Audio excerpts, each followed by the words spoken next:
નમસ્કાર મિત્રો અત્યારે ભારત અને પાકિસ્તાન ઘર્ષણ વચ્ચેનું સૌથી મોટું અપડેટ સામે આવી રહ્યું છે। ભારત અને પાકિસ્તાન વચ્ચે યુદ્ધ વિરામની ઘોષણા કરવામાં આવી હતી, તેમ છતાં પાકિસ્તાનની અવરચંડાઈ અને નાપાક હરકતો સામે આવી રહી છે। પાકિસ્તાને 3 કલાકમાં જ સીઝ ફાયરનો ભંગ કર્યો છે। શ્રીનગર સહિત અનેક વિસ્તારોમાં ડ્રોન વડે હુમલો કરવામાં આવ્યો હતો। જમ્મુ, કઠુઆ અને ઉધમપુરમાં આખી રાત બ્લેકઆઉટ પણ રહ્યું હતું। મિત્રો, અન્ય મહત્વના સમાચારની વાત કરીએ તો યુદ્ધ વિરામ બાદ ગુજરાત ટાર્ગેટ ઉપર જોવા મળ્યું છે। કચ્છમાં ફરીથી હુમલાનો પ્રયાસ કરવામાં આવ્યો છે। સેનાએ પાકિસ્તાનના 11 ડ્રોનને તોડી પાડ્યા છે। મિત્રો, અન્ય મહત્વના સમાચારની વાત કરીએ તો વરસાદની આગાહી। હવામાન વિભાગે આગામી 2 થી 3 દિવસ વરસાદની આગાહી વ્યક્ત કરી છે। આજ તારીખ 11 મેની વાત કરીએ તો આજ રોજ રાજકોટ, જામનગર, કચ્છ સહિત 10 જિલ્લામાં ભારે પવન અને ગાજવીજ સાથે વરસાદની શક્યતા રહેલી છે। ઉપરાંત મિત્રો, આવનારા સમયમાં ચોમાસું વહેલું આવે તેવી પણ શક્યતા હવામાન વિભાગે વર્ણવી છે। મિત્રો, અન્ય મહત્વના સમાચારની વાત કરીએ તો યુદ્ધ વિરામ બાદ બોર્ડરના ગામડામાં હલચલ દેખાતા ગૃહ રાજ્યમંત્રી હર્ષ સંઘવીએ સ્ટેટ ઇમરજન્સી ઓપરેશન સેન્ટર પહોંચીને સ્થિતિની સમીક્ષા પણ કરી હતી। અધિકારીઓને જરૂરી સૂચન પણ આપ્યા હતા। મિત્રો, અન્ય મહત્વના સમાચારની વાત કરીએ તો પોરબંદર પંથકમાં 2 કલાકમાં 4 ઇંચ જેટલો વરસાદ ખાબકી ગયો છે। જૂનાગઢના માણાવદરમાં પણ 1.5 ઇંચ અને પંચમહાલના શહેરોમાં પણ 2 ઇંચ જેટલો વરસાદ પડ્યો છે, જ્યારે ઈડરમાં પણ 1.25 ઇંચની આસપાસ વરસાદ નોંધાઈ ગયો છે। આગામી 48 કલાક ગુજરાતના હજુ પણ 10 થી વધુ જિલ્લામાં વરસાદની શક્યતા વર્ણવવામાં આવી છે।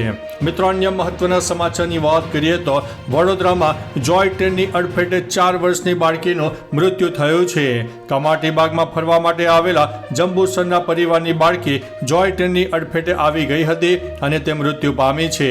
મિત્રો, અન્ય મહત્વના સમાચારની વાત કરીએ તો અત્યારે પાકિસ્તાની નાપાક હરકતો સામે આવી રહી છે। કચ્છમાં પણ અવારનવાર હુમલા કરી રહ્યા છે। કચ્છમાં 11 પાકિસ્તાની ડ્રોન દેખાયા હતા। મોટાભાગના ડ્રોનને તોડી પાડવામાં આવ્યા છે।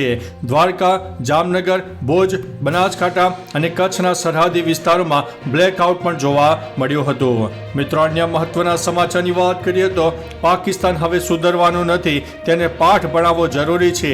સીઝ ફાયરનો ભંગ થતા સરહદી ગામના લોકો એકસૂર થયા છે। ઉત્તર ગુજરાતના સોઈગામ અને સાંતલપુરમાં રાત્રે બ્લેકઆઉટ પણ જોવા મળ્યું છે। મિત્રો, અન્ય મહત્વના સમાચારની વાત કરીએ તો ચીને કહ્યું છે કે અમે પાકિસ્તાનની સાથે છીએ। પાકિસ્તાનનો દાવો છે કે ભારતે યુદ્ધ વિરામનો ભંગ કર્યો। સેનાએ પેશાવરમાં ભારતીય ડ્રોનને તોડી પાડ્યું હોવાનો પણ દાવો કરવામાં આવ્યો છે, પરંતુ આ તમામ દાવા પોકળ સાબિત થઈ રહ્યા છે। મિત્રો, અન્ય મહત્વના સમાચારની વાત કરીએ તો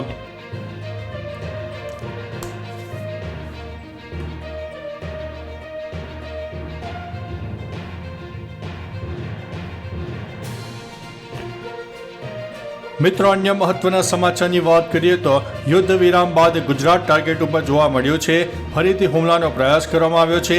સેનાએ પાકિસ્તાનના 11 ડ્રોનને તોડી પાડ્યા છે। ત્યારે મિત્રો, અન્ય મહત્વના સમાચારની વાત કરીશું તો ચીને કહ્યું છે કે અમે પાકિસ્તાન સાથે છીએ, ત્યારે પાકિસ્તાનના દાવા પણ સામે આવી રહ્યા છે। તેણે કહ્યું છે કે ભારતે યુદ્ધ વિરામનો ભંગ કર્યો છે। સેનાએ પેશાવરમાં ભારતીય ડ્રોનને તોડી પાડ્યું હોવાનો દાવો કર્યો છે, પરંતુ આ તમામ દાવા અત્યારે પોકળ સાબિત થઈ રહ્યા છે।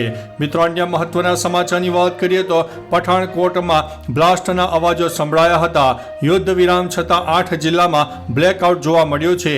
પાકિસ્તાને 3 દિવસમાં 12 સ્થળોએ હુમલો કર્યા હોવાના અહેવાલ મળી રહ્યા છે। મિત્રો, અન્ય મહત્વના સમાચારની વાત કરીએ તો વિદેશ મંત્રાલયની મોટી પ્રેસ કોન્ફરન્સ જોવા મળી છે।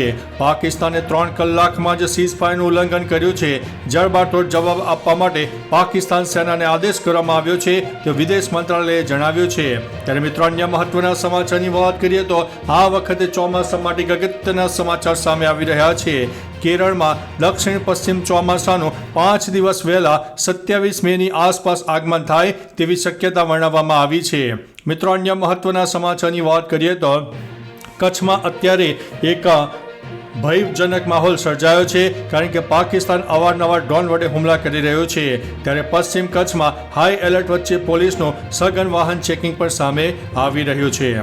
મિત્રો, અન્ય મહત્વના સમાચારની વાત કરીએ તો મધ્ય ગુજરાતના આણંદની ભારત પાકિસ્તાન વચ્ચે અત્યારે યુદ્ધની પરિસ્થિતિ સર્જાઈ ગઈ છે અને પાકિસ્તાને અત્યારે સીઝ ફાયર કર્યું છે. આણંદની સિવિલ હોસ્પિટલમાં 10 બેડ સાથે ખાસ વોર્ડ પણ તૈયાર કરવામાં આવ્યા છે.